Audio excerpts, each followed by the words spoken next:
Hello students. तो बच्चों, अपने बेस्ट 100 क्वेश्चन की सीरीज को आगे बढ़ाते हैं। क्वेश्चन नंबर 21 पे हम पहुंच चुके हैं। चलो करते हैं। फिलहाल ये चैप्टर 2 के क्वेश्चन चल रहे हैं। 12th चैप्टर 2 कौन रोक कर सकते हैं इसको, जो नीट के लिए प्रिपरेशन कर रहे हैं या जेईई मेंस के लिए प्रिपरेशन कर रहे हैं या 12th में अच्छे मार्क्स लाना चाहते हैं, वो सभी स्टूडेंट इस सीरीज को ज्वाइन कर सकते हैं। चलो बढ़ते हैं आगे। क्वेश्चन नंबर 21 पे आ चुके हैं, जरा ध्यान से समझते हैं। The kinetic energy of A charge particle decreases, particles नहीं है ये, पार्टिकल है, इसको हटा दो। एक चार्ज पार्टिकल है और उसकी kinetic energy decreases by 10 joule, 10 joule कम हो जाती है as it moves from point at 100 volt to point at 200 volt. जब वो एक पॉइंट से दूसरे पॉइंट पर पहुंचता है तो उसकी काइनेटिक एनर्जी डिक्रीज हो जाती है ना। अब देखो कितनी डिक्रीज हो जाती है। आज मैं फिल्टर लगाना भूल गया तो थोड़ा सा डार्कनेस सी आ सकती है, प्लीज मैनेज इट। चलो सवाल पढ़ो पहले। काइनेटिक एनर्जी है चार्ज पार्टिकल की, डिक्रीज हो जाती है as it moves from point at 100 volt to point 200 volt. जब किसी चार्ज को, मान लीजिए एक पॉइंट ए है, उसकी वोल्टेज है 100 वोल्ट, और एक है बी, उसकी वोल्टेज है बच्चों 200 वोल्ट। तो ए से बी पर हम चार्ज को लेके जा रहे हैं। चार्ज कौन है? वो क्यू, हमें नहीं पता, वो चार्ज कैलकुलेट करना है हमको। एक पॉइंट 100 वोल्ट पे है, दूसरा 200 वोल्ट पे। हम इसको उठा के यहाँ से यहाँ ले जा रहे हैं। हम ले जा रहे हैं या ये चार्ज खुद जा रहा है? अब देखो हम नहीं ले जा रहे हैं, क्योंकि इसमें लैंग्वेज में कहीं पे भी ऐसा नहीं लिखा हुआ कि आप वर्क कर रहे हैं इसको ले जाने। इसमें तो ये लिखा हुआ है कि जब ये चार्ज पार्टिकल एक पॉइंट से बी पॉइंट पर पहुंचता है तो इसका मतलब ये खुद जा रहा है। पहुंचता है तो इसकी जो काइनेटिक एनर्जी वो डिक्रीज हो जाती है, 10 जूल हो जाती है। तो मान लो यहाँ की काइनेटिक एनर्जी K1 है, यहाँ की काइनेटिक एनर्जी K2 है। तो K1 माइनस K2 की जो वैल्यू दे रखी बच्चों, वो आपको 10 जूल दे रखी है। मतलब यहाँ पे जो भी एनर्जी है यहाँ से कम होके यहाँ पे K2 हो गई। तो बड़ी एनर्जी यहाँ पे थी और छोटी एनर्जी यहाँ पर है। ए पर एनर्जी ज्यादा थी, बी पर एनर्जी कम है। बड़ी एनर्जी में से छोटी एनर्जी को माइनस करेंगे तो हमारे पास उसकी एनर्जी का डिफरेंस आ जाएगा, जो कि दे रखा है 10 जूल। इतना इन्होंने कहा है। अब ये चार्ज यहाँ से यहाँ गया होगा, तो एक बात बताओ, जब इसकी काइनेटिक एनर्जी है इसके पास, तो इसका मतलब यहाँ पे इसके पास एक वेलोसिटी थी v1, और जब ये यहाँ पे पहुंचा होगा तो ये वेलोसिटी घट गई, कम हो गई, तभी तो इसकी एनर्जी कम हुई होगी। ये सोचो थोड़ा दिमाग में। जहां से वो चला है वहां पे उसके पास कोई काइनेटिक एनर्जी है, आगे जाके वो काइनेटिक एनर्जी कम हो गई। तो इसका मतलब तो समझो कि जहां से वो चला वहां पे उसकी वेलोसिटी v1 थी, और आगे जाने के बाद वो वेलोसिटी कम हो गई, v2 हो गई। ठीक है, तभी तो उसकी एनर्जी घटेगी, डिक्रीज होगी। ठीक है, तो यहां से यहां पे इसकी एनर्जी घट गई। अब एक बात बताओ, एक बात सोचो, ये काइनेटिक एनर्जी अगर कम हुई होगी तो ये गई कहाँ? कहाँ गई? पोटेंशियल एनर्जी में। तो यहाँ पे इसकी पोटेंशियल एनर्जी U1 थी, और यहाँ पे जाके इसकी पोटेंशियल एनर्जी हो गई बच्चों U2। यहाँ पे हमने सिर्फ काइनेटिक एनर्जी और पोटेंशियल एनर्जी का ही बात की है, बाकी हमने ना तो हमने कोई वर्क किया, क्योंकि ऐसा इसने कुछ नहीं दिया कि हमने उस पर कोई फोर्स लगा के वर्क किया है, तो हमारा वर्क यहाँ पे नहीं है। किसी टाइप का कोई फ्रिक्शन नहीं है, तो फ्रिक्शन का वर्क भी जीरो हो गया, हमारा वर्क भी जीरो हो गया। तो इसका मतलब सिर्फ एनर्जी एनर्जी में कन्वर्ट हो रही है। मतलब जैसे जैसे ये आगे बढ़ रहा है इसकी काइनेटिक एनर्जी कम हो रही है, तो वो कहाँ जा रही है? वो पोटेंशियल एनर्जी में कन्वर्ट हो रही है। तो यहाँ की अगर हम एनर्जी लिखें शुरुआत की, तो K1 प्लस U1 यहाँ की टोटल एनर्जी होगी, और जहाँ पे ये पहुंचा तो K2 प्लस U2 वहाँ की टोटल एनर्जी होगी। इसे बच्चों कहते हैं एनर्जी कंजर्वेशन लॉ। मतलब इस पूरे प्रोसेस में, जहां से ये चला है और जहां तक पहुंचा है, पूरे प्रोसेस में एनर्जी इसकी कांस्टेंट मेंटेन है। काइनेटिक एनर्जी और पोटेंशियल एनर्जी को अगर सम करें, उन दोनों को ऐड करें, तो वो कांस्टेंट है। इसे ही कहते हैं एनर्जी कंजर्वेशन लॉ। तो यहाँ पे ये लग रहा है energy conservation, energy conservation law, energy conservation law यहाँ पे बच्चों लग रहा है। चलो K1 शुरुआत की एनर्जी मान ली थी K1, U1 बोलो। अब देखो अगर कोई पार्टिकल 100 वोल्ट पे है तो उसके पास कितनी पोटेंशियल एनर्जी है उस टाइम पे। तो पोटेंशियल एनर्जी का फॉर्मूला होता है U बराबर, सॉरी उल्टा लिख दो पहले, पोटेंशियल का फॉर्मूला होता है V बराबर U बटे Q। तो अगर इसकी इधर मल्टीप्लाई कर ले तो U बराबर आ जाएगा VQ। इसका मतलब जब ये चार्ज A पॉइंट पर है तो उस टाइम पे इसका पोटेंशियल जो है, पोटेंशियल एनर्जी जो है U1 वो है कितनी, Q इंटू में V, और यहाँ के पोटेंशियल को कह दो VA। जब ये B पर पहुंचा तो अब इसकी पोटेंशियल एनर्जी कितनी हो जाएगी, तो Q और इंटू में यहाँ का पोटेंशियल है VB। उठा के दोनों को यहाँ रख दो, U1 और U2 को, U1 की जगह रख दिया Q इंटू VA और K2 को K2 रहने दो और U2 की जगह रख दो बच्चों Q इंटू में VB। अगर मैं यहाँ से इसको इधर ले आऊं बन जाएगा K1 माइनस K2 और इसको उधर लेके जाऊं तो ये बन जाएगा Q इंटू VB और माइनस Q इंटू VA। अब यहाँ से Q कॉमन ले लो, VB माइनस VA, और इधर K1 माइनस K2 की वैल्यू कितनी थी 10, ये रख सकते हैं हम 10। तो 10 इक्वल्स टू Q और VB माइनस VA कितना है, VB पे वोल्टेज कितनी है 200 वोल्ट और माइनस VA पर वोल्टेज कितनी है 100 वोल्ट।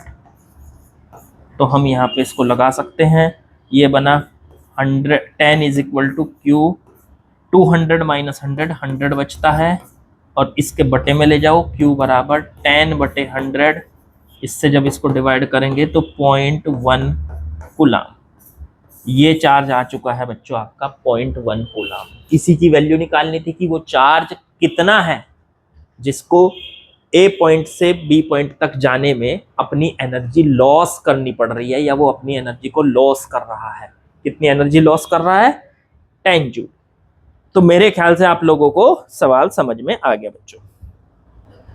चलिए नेक्स्ट क्वेश्चन पे आते हैं, क्वेश्चन नंबर 22। 22 क्वेश्चन पे पढ़ते हैं जरा क्या दिया है।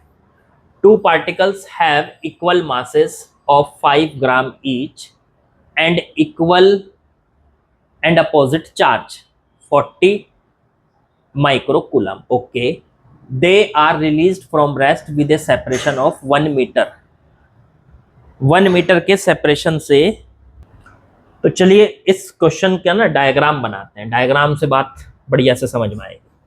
इसमें कहा 2 particles equal mass 5 gram each, equal opposite charge, released from rest with a separation 1 metre. ये लो, पहले इसको एक सीधी लाइन बना लेते हैं 1 मीटर की। अब इस लाइन पे इधर एक चार्ज रखा है, इधर बच्चों एक चार्ज रखा है, और चार्ज कितना है 40 माइक्रोकूलम, इधर वाले पे प्लस, उतना ही चार्ज इस पे माइनस का 40 माइक्रोकूलम।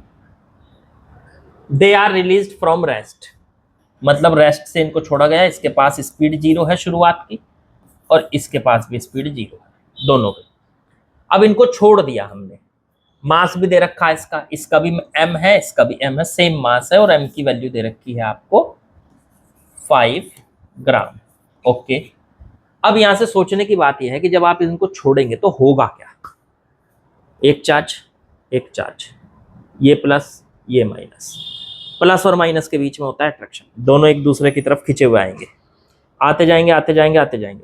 धीरे धीरे जैसे ये आगे आ रहे हैं इनकी पोटेंशियल एनर्जी काइनेटिक एनर्जी में कन्वर्ट होनी शुरू हो जाएगी, इनकी स्पीड बढ़ती चली जाएगी। वो स्पीड कहाँ से आ रही है सोचो, वो इन दोनों के पोटेंशियल एनर्जी से आ रही है। तो ये जैसे जैसे पास आ रहे हैं इनकी पोटेंशियल एनर्जी कम हो रही है और काइनेटिक एनर्जी बढ़ रही है। दोनों पहले इक्वल भी हो सकती है, कम ज़्यादा भी हो सकती है, पर पोटेंशियल एनर्जी पहले धीरे धीरे घटेगी और ये बढ़ेगी। ठीक है, अब हमें ये बताना है जब ये पहुंचेंगे यहाँ एक दूसरे से कितना दूर, 50 सेंटीमीटर, मतलब 1/2 मीटर कह लो। 1/2 मीटर पे पहुंचेंगे, पहले कितने मीटर पे थे ये टोटल 1 मीटर पे। तो जब ये 1/2 मीटर पे पहुंचेंगे तो उस टाइम पे इनकी स्पीड क्या होगी, तो इसकी स्पीड v हो जाएगी और इसकी स्पीड भी v हो जाएगी, v हो जाएगी। तो जिस टाइम पे ये यहाँ पहुंचेंगे, ठीक है। तो अब स्पीड्स इनकी कैलकुलेट करनी, कर लेंगे यार, आसान सा सवाल है। कैसे करना है, जब ये ऐसे कर सकते हो आप इसको, जब ये यहां से चले थे, इसके एनर्जी तो एनर्जी में कन्वर्ट हो रही है ना, जब ये चले थे तो दोनों की काइनेटिक एनर्जी k1 थी और पोटेंशियल एनर्जी u1 थी। जब ये यहां पहुंच गए, सेकंड मतलब पहले जब ये 1 मीटर पे थे तब काइनेटिक एनर्जी दोनों की k1 थी, और जब ये यहां पहुंचे तो दोनों की काइनेटिक एनर्जी हो गई k2। यहां पे जब चले थे तब पोटेंशियल एनर्जी u1 थी, और जब ये यहां पहुंचे तो पोटेंशियल एनर्जी हो गई u2, और k1 plus u1 equals to k2 plus u2 होता है। दोनों एनर्जी का सम कांस्टेंट होता है। तो k1 की शुरुआत करो, जब ये यहां से चले थे, देखो जब चले थे तो इसकी और इसकी दोनों की स्पीड 0 थी, तो k1 0 था। u1 क्या होता है, पोटेंशियल एनर्जी। इस पेयर के पास कितनी पोटेंशियल एनर्जी है, तो वो है 1/4 पाई एप्सिलॉन नॉट, या k लिख लो यार, इसको k लिख लेते हैं। तो k q1 इंटू Q2, तो प्लस का 40 माइक्रोकूलाम 10 की पावर -6 और माइनस का 40 माइक्रोकूलाम 10 की पावर -6, और बटे में इनके बीच का गैप था 1। ये पोटेंशियल एनर्जी इनकी थी जब ये 1 मीटर पे थे। अब इक्वल्स टू k2, जब ये यहां पहुंचे तो इनकी स्पीड मान ली मैंने हो गई v। अब दोनों की स्पीड सेम क्यों होगी, क्योंकि दोनों का मास सेम है। तो अब k2 निकालेंगे तो दोनों की काइनेटिक एनर्जी आ जाएगी हाफ mv², पहले वाले की एनर्जी आ गई और दूसरा भी है, तो हाफ mv² दूसरे वाले की एनर्जी आ गई। दोनों को ऐड कर दो, ये आ गई k2 प्लस u2 कितना है, तो u2 पोटेंशियल एनर्जी हो गई जब ये 1/2 डिस्टेंस पे आ गए। तो 1/2 डिस्टेंस पे आ गए तो हो गई k q1 इंटू Q2, तो दोनों चार्ज सेम ही तो हैं, q और q बाद में रख देंगे, इसकी वैल्यू एक प्लस का है एक माइनस का है, तो प्लस q इंटू में माइनस q, और बटे में इनके बीच का गैप हो गया 1/2। इसकी जगह भी आप 40 माइक्रोकूलाम की जगह प्लस q ले सकते हो और इसकी जगह माइनस q ले सकते हो। तो ये सॉल्व करके यहाँ पे बचा k प्लस का q, बाद में रखेंगे इसकी वैल्यू, माइनस का q बटे 1, और इधर 1/2 दोनों ऐड होके कितने हो गए बच्चों, हाफ और हाफ ऐड होके mv² बन गया, और प्लस ये 2 ऊपर पहुंच गया तो 2k plus q minus q और बटे में 1। अब देखो, अब यहां से इसको इधर लेके जाएंगे और इसको या इसको इधर ले आओ, तो ये बन गया k, ठीक है, ये माइनस में आएगा ना आंसर, तो ये है इधर आके k q माइनस का q², मल्टीप्लाई कर दी मैंने इसकी, ये mv², इसकी भी कर दो मल्टीप्लाई, तो ये भी माइनस का 2k q²। इसे इधर लाएंगे तो ये इधर माइनस से इधर आके प्लस हो जाएगा, तो 2k q² माइनस में k q² equals to mv²।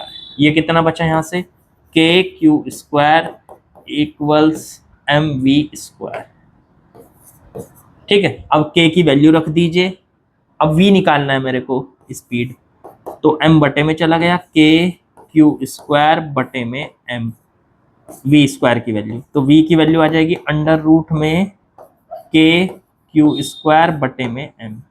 आप एक काम कर सकते हैं, m की वैल्यू भी आपको दे रखी है, m की वैल्यू भी दे रखी है, तो k की वैल्यू हो गई 9 इंटू 10 की पावर 9 इंटू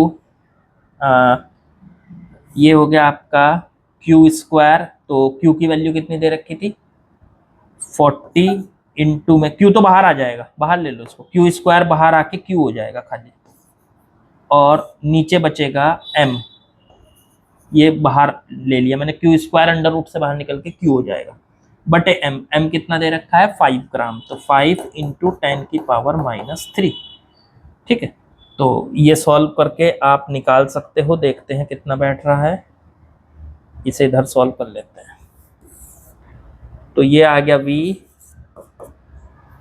इधर आ रहा है कि नहीं, हाँ आ रहा है v, ये बन गया 9 और 10 की पावर -3 ऊपर जाके 9 इंटू 10 की पावर 12 हो गई, और बटे में 5 का अंडर रूट, और इंटू में q बाहर आ चुका था, q को लिख लो, q को लिख लो बच्चों 40 माइक्रो कूलाम था ना, 40 माइक्रो कूलाम, हाँ, तो 40 इंटू 10 की पावर -6।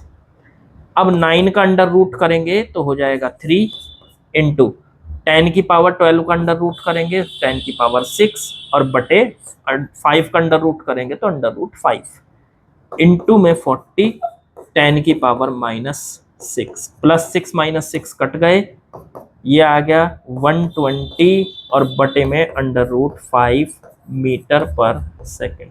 हो सकता है कहीं पे किसी किसी क्वेश्चन में बच्चों जब मैं कराता हूँ, क्योंकि कुछ बच्चों ने मुझे मैसेज मतलब कमेंट किए थे कि सर इसमें ये टर्म जो है आपने गलत कॉमन ले ली, या ये कैलकुलेशन मिस्टेक हो गई, तो हो सकती है यार, हो जाती है कभी कभी, कोई कैलकुलेशन मिस्टेक हो जाए तो हो जाती है, आप उसको समझ लीजिए, अपनी तरफ से उसको करेक्ट कर लीजिए, ठीक है। कैलकुलेशन मिस्टेक कभी कभी हो जाती है कि ये कॉमन लेना था, ये मल्टीप्लाई करनी थी, ये गलत हो गई, इस तरह से हो जाती है कभी कभी। तो ये हमारा आंसर आ गया। एक बार चेक कर लो जरा आप इसको कि हमारा आंसर या आपने जो भी देखा उसमें कहीं पे कुछ गड़बड़ तो नहीं है, ठीक है, चेक कर लो। चलिए नेक्स्ट क्वेश्चन में आते हैं, क्वेश्चन नंबर 23। सवाल क्या दिया है जरा समझते हैं। इसमें कहा 3 point charges Q, 2Q, 3Q are placed at the corner of an equilateral triangle of side D, ये ऑफ लिखा हुआ है, of side D। Calculate the work required to move these charges to corner at smaller equilateral triangle of side D/2। Okay, सवाल सुनो पहले। इन्होंने कहा है कि 3 चार्ज है और वो एक इक्विलेटरल ट्राइंगल के कोनों पर रखे हैं। एक है +Q, दूसरा +2Q, और तीसरा है प्लस का 3Q। ओके, साइड है इसकी D। ओके, साइड है इसकी D। अब आपसे कहा है कि ये बताइए कि अगर अब ठीक है, चलो ऐसा ही ठीक है, D है, ये समझ में तो आ रहा होगा। चलो, अब आपसे कहा है कि अगर इन चार्जेस को उठा के हम छोटे ट्राइंगल पे रख दें, मतलब हम इनको उठा के छोटू ट्राइंगल पे रख दें, ऐसा ट्राइंगल जिसकी साइड D/2 है, D/2, D/2 और D/2। तो इस काम को करने के लिए हमको कितना वर्क करना पड़ेगा, ये पूछा है। तो भाई साहब, जब हम चार्जेस को उठा के एक जगह से दूसरी जगह रखते हैं, एक चार्ज को उठाते हैं तो फॉर्मूला लगाते हैं W एक्सटर्नल। जब एक चार्ज को उठा के एक पॉइंट से दूसरे पॉइंट पर रखते हैं तो जिस चार्ज को उठाते हैं उसे लिख लो, और जिस पॉइंट से रखा, A से B पे रखा, तो B का पोटेंशियल माइनस A का पोटेंशियल। अब तक आपने इस पे कई सारे सवाल किए, लेकिन अगर पूरे सिस्टम में बदलाव करते हैं, 2 चार्जेस को रखते हैं, 3 चार्जेस, जैसे यहाँ तीनों चार्ज को उठा के, इसको उठा के अंदर रखा, इसको अंदर रखा, इसको अंदर रख दिया, मतलब एक चार्ज की बात नहीं हो रही, पूरे सिस्टम में बदलाव किया आपने। तो ऐसी जगह वर्क निकालने के लिए आप फॉर्मूला लगाओगे W external equals to delta U, मतलब उसकी पोटेंशियल एनर्जी में जो चेंज होगा सिस्टम की, वही हमारा वर्क है। तो ठीक है, ये नहीं लगाना है। ये क्यों नहीं लगाना? क्योंकि एक चार्ज को उठा के नहीं लेके जा रहे आप, आपने तो तीनों चार्ज को एक दूसरे के पास पास कर दिया, तो इसे भी उठाया, इसे भी उठाया, और साथ में इसे भी उठाया, तो तीनों को उठा के यहां ले आए। तो इसलिए आपको ये वाला फॉर्मूला, जब आप पूरे सिस्टम में बदलाव करोगे तो ये वाला। अब पहले निकाल लो U1। U1 क्या है? इसमें कितने पेयर हैं? 3।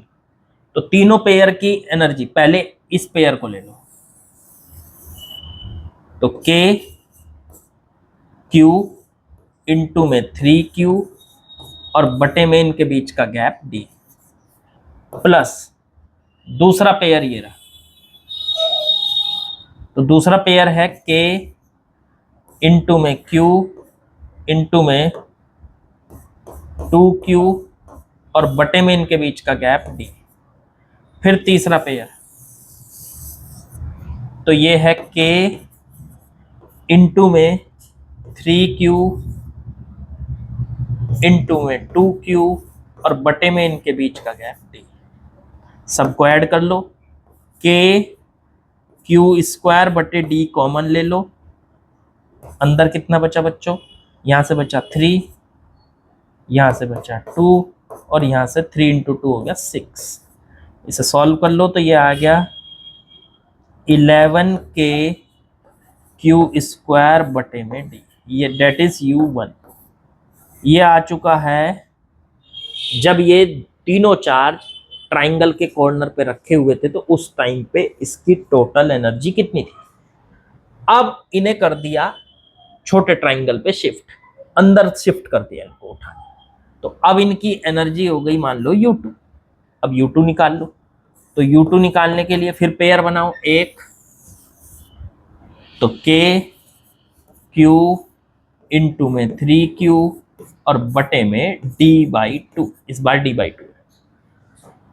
फिर ऐसे ही दूसरा पेयर ये वाला ले लो, तो ये हो जाएगा K इंटू में Q इंटू में 2Q और बटे में D/2। फिर तीसरा पेयर ये वाला ले लो, फिर आ जाएगा K इंटू में 3Q इंटू में 2Q और बटे में D/2। इसे ऊपर लेके जाओ, 2 ऊपर चला जाएगा तो KD स्क्वायर और 2, ये 2 ऊपर चला जाएगा और बटे में D, नहीं KQ स्क्वायर था ये, KQ स्क्वायर बटे में D और ये ऊपर चला गया 2, D/2 था ना, ये कॉमन ले लो तीनों में से। अंदर यहाँ कितना बचा 3 + 2 + 6, ये कितना हुआ 11, 5 + 6 11 इंटू 2 22, KQ स्क्वायर बटे में D, डेट इज U2। अब देखो ये U2 है और ये U1 है, इन दोनों के बीच में जो गैप होगा डेल्टा U की वैल्यू निकाल लो, वही हमारा एक्सटर्नल वर्क होगा, मतलब हमने कितना वर्क किया इनको शिफ्ट करने में। तो W एक्सटर्नल की वैल्यू आ गई बच्चों U2 माइनस U1। अब U2 माइनस U1, तो U2 कितना है 22K Q स्क्वायर बटे D और minus U1 11K Q square बटे में D बच्चों। ठीक है, इसको इसमें से इसको माइनस करेंगे, 22 में से 11 गया, कितना बचा 11K Q स्क्वायर बटे में D। यही हमारा आंसर है। तो मेरे ख्याल से आप लोगों को समझ में आ गया कि हमने इसको किस तरह से कैलकुलेट किया है। ठीक है, अब मैं ना इसकी वो बना के, इसके स्क्रीनशॉट बना के या वो बना के ना टेलीग्राम वाले चैनल पर डाल दिया करूँगा, उसको भी फॉलो कीजिएगा, उसका भी लिंक दूंगा आपको, शायद वीडियो में भी लगा दूंगा मैं, अभी जब मैं बोल रहा हूँ शायद यहाँ पे लगा हुआ हो, लगा दूंगा एडिटिंग में, तो उसके टेलीग्राम के, और नहीं लगा हुआ होगा तो डिस्क्रिप्शन में देख लेना, क्योंकि मुझे इतना यार टाइम नहीं मिलता है कि एडिटिंग वेडिटिंग इतनी बढ़िया तरीके से की जाए। बस थोड़ा सा नॉर्मली आप लोग एडिटिंग वेडिटिंग के चक्कर में मत पड़ो, ये देखो कि क्या मिल रहा है, कंटेंट क्या है, आप लोगों को वो चीज़ें सिखा रहा हूँ, वो चीज़ें बता रहा हूँ जो आप लोगों के बहुत ज़्यादा काम आनी है। ये एडिटिंग से बढ़िया बना देना, ये करना वो करना, कौन सा कोई रील्स थोड़ी देख रहे हो आप। ठीक है, चलिए ये हो गया कंप्लीट हमारा। चलिए नेक्स्ट क्वेश्चन पे आते हैं बच्चों, क्वेश्चन नंबर 24। क्या बोला है इसने, इसमें जरा समझते हैं। 3 point charges of 0.1 coulomb each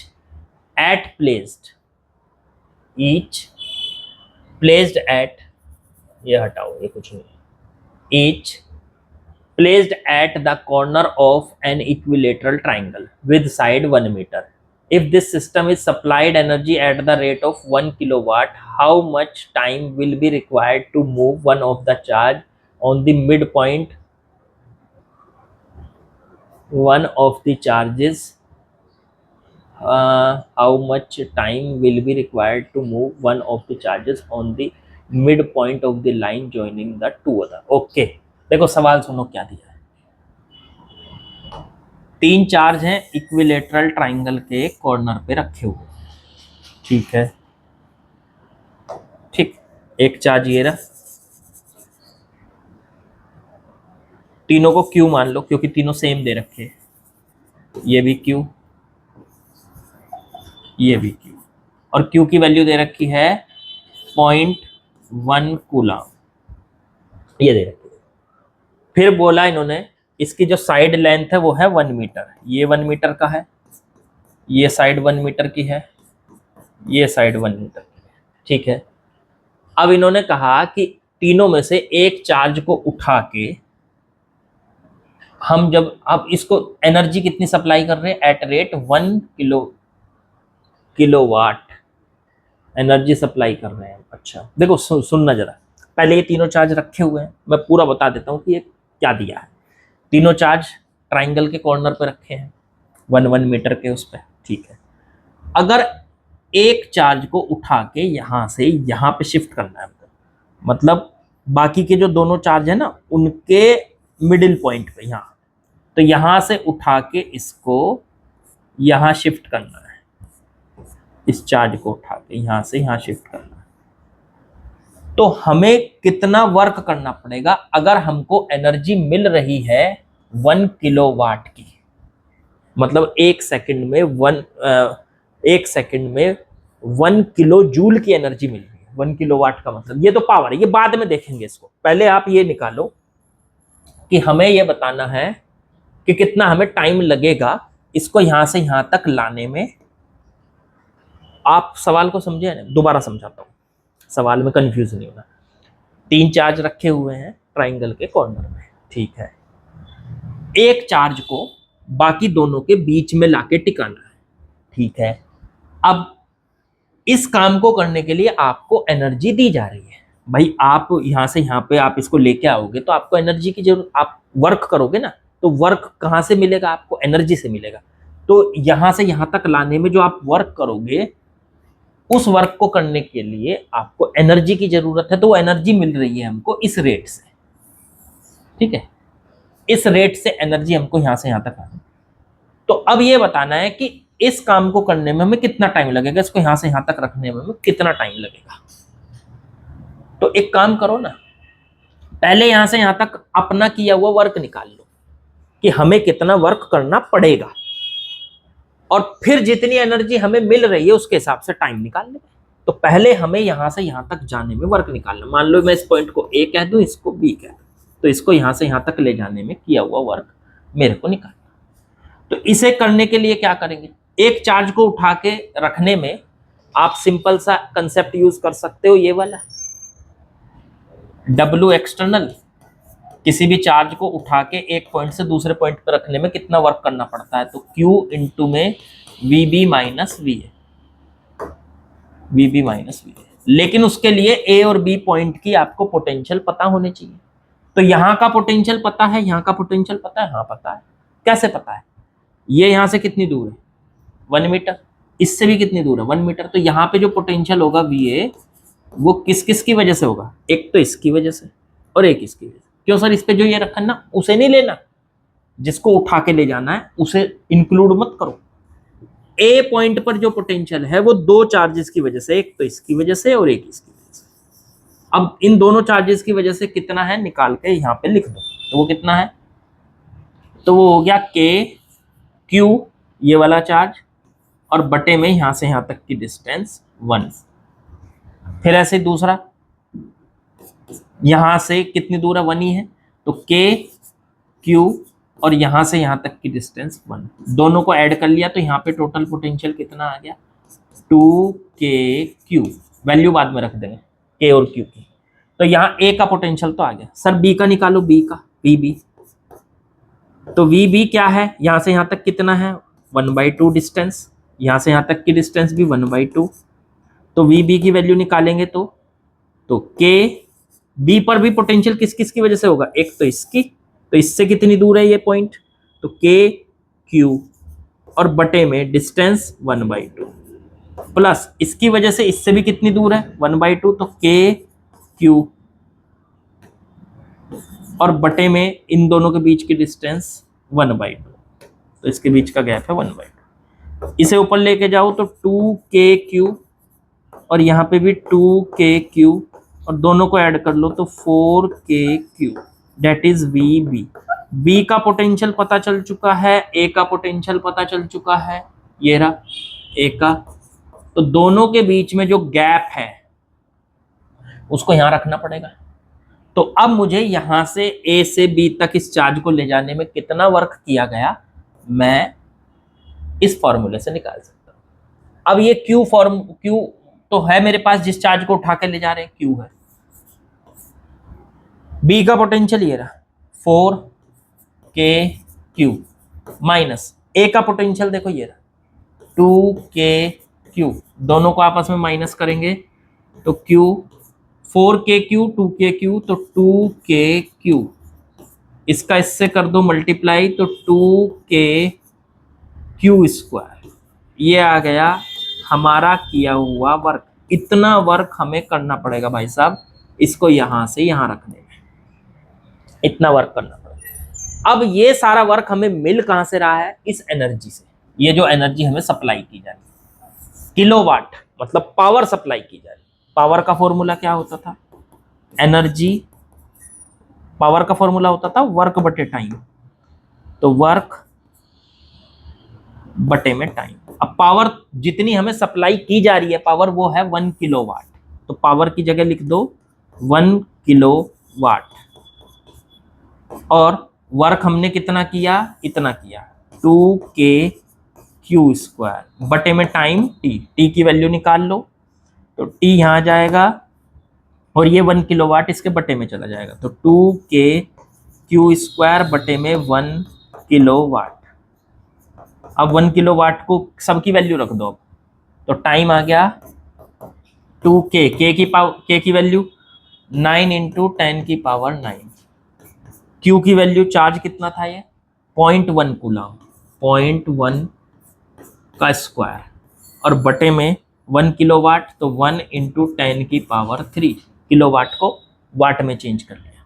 अब यहां से समझो ये बन गया 10⁻³ से काट दिया 6 पावर बची ऊपर, 9 × 2 18 × 10⁻⁶ और 0.01, इससे मल्टीप्लाई करेंगे तो 18 और 2 पावर और कम हो जाएंगी तो 10⁻⁴ बचेगी। समझ गए ना, 0.01 1/100 लिख सकते हो, 2 पावर कम हो जाएगी, ये आ जाएगी 18, बस 18 × 10⁻⁴ सेकेंड आ गया। बस ये इतना समय लगेगा हमें, बहुत बड़ा समय है ये, बहुत बड़ा टाइम है। अगर आप इसको 3600 से डिवाइड करोगे तो घंटों में पता चलेगा कि काफी बड़ा टाइम है ये, ठीक है। तो इतना टाइम लगेगा इसको यहां से यहां तक शिफ्ट करने में। अगर इसको लगातार इतनी एनर्जी मिलती भी रहे ना तो भी इतना टाइम लग जाएगा इसको यहां से यहां तक शिफ्ट करने में। तो यहाँ पे हमको पावर दे रखी थी, हमने इसकी यूनिट से पता किया कि पावर दे रखी 1 किलोवाट पावर दे रखी, और वर्क हमने निकाल लिया यहां से यहां तक शिफ्ट करने में, तो टाइम आ गया, टाइम निकाल लिया, आसान। चलो तो बच्चों आज की वीडियो यहीं पे हम खत्म करते हैं, आज का सेशन यहीं पे कंप्लीट करते हैं, ठीक है। जितने भी क्वेश्चन आपको कराए जाए परमानेंटली करते रहो, छोड़ना नहीं है, चाहे एक ही क्वेश्चन कराया जाए आपको करना है। मैं जब टाइम निकाल के आपके सामने आता हूं तो आप भी टाइम निकाल के सेशन में ज्वाइन कीजिए और समझिए कि क्वेश्चन साथ साथ करते हुए चलना है हमको। इस बात को समझिए कि साथ साथ करने का कितना फर्क होता है, कंसेप्ट को पढ़ना और उसको साथ साथ क्वेश्चन करते हुए चलना बहुत बड़ा इफेक्ट है आपकी प्रिपरेशन के लिए। आप जितना बढ़िया से प्रिपरेशन करना चाहते हैं उससे ज़्यादा बढ़िया से प्रिपरेशन हो जाएगी। आप फिजिक्स को जितना मुश्किल समझते हैं उतना आसान हो जाएगा आपके लिए। तो बाकी लाइक शेयर सब्सक्राइब कमेंट कीजिए और सबसे पहले प्रैक्टिस कीजिए, ये सब भी उसके बाद की बात है। मैं यही कहूँगा कि आपके लिए आपका समय सबसे ज़्यादा इम्पोर्टेंट है, तो उसको यूटिलाइज कीजिए, बिल्कुल भी समय मत गंवाइए। फ़ोन का यूज़ केवल उतना कीजिए जितना आपके लिए सिलेक्शन के लिए ज़रूरी है, फिर पूरी ज़िंदगी फ़ोन का इस्तेमाल करना है, कोई दिक्कत नहीं, ना कोई कुछ आपसे कह सकता, ना आपको कोई गिल्टी फील होगी। तो फ़ोन का इस्तेमाल सिर्फ उतना कीजिए जितना आप सेशन को ज्वाइन करने में या किसी चीज़ को पढ़ने में लगा रहे हैं। बाकी किसी चीज़ में ज़्यादा से ज़्यादा 15-20 मिनट के लिए देखिए, या उससे ज़्यादा नहीं होना चाहिए। ठीक है, चलिए बाकी कल मिलते हैं, कल करते हैं।